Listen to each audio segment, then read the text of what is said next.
Hello, hi అండి. బాగున్నారా? అందరూ బాగున్నారా అండి? ఈరోజు నేను లంచ్ అండి వెజిటేబుల్ బిర్యానీ చేశానండి. వెజిటేబుల్స్ అన్నీ వేసి చక్కగా చేశానండి.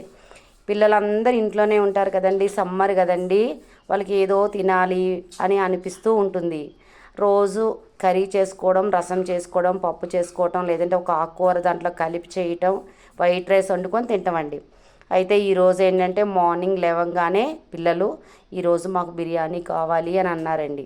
అందుకని చెప్పి నేను క్యారెట్ వేసానండి, ఆలు వేసాను, తర్వాత సోయా వేసాను. ఇవన్నీ వేసి చక్కగా అండి బిర్యానీ రైస్తో చేశానండి.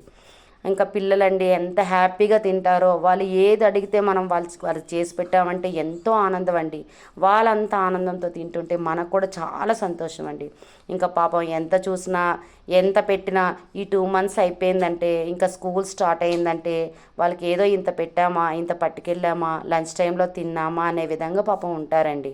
అందుకనే వాళ్ళకి ఏది కావాలంటే అది మనం అందరం కూడా అండి, ఇంట్లో ఉండే ప్రతి ఒక్కరు పేరెంట్స్ కూడా పిల్లలకి ఏది కావాలో అది చేసి పెడుతూ ఉండాలండి. అలాగే పిల్లలు కూడా తల్లిదండ్రుల మాట చక్కగా వింటూ ఉండాలండి. నచ్చిందా అండి? అలాగే పెరుగు చట్నీ చేశానండి.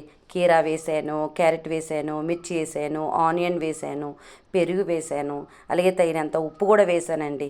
చక్కగా అలా బిర్యానీలోని ఒక స్పూన్ అలా వేసి కలుపుకొని ఒక్కొక్క ముద్ద పెట్టుకుంటుంటే ఎంత కమ్మగా ఉంటుందంటే చెప్పలేమండి.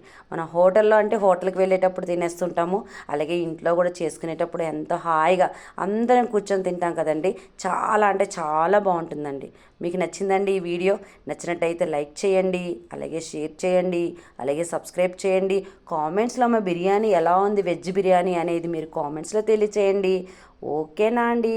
Thank you.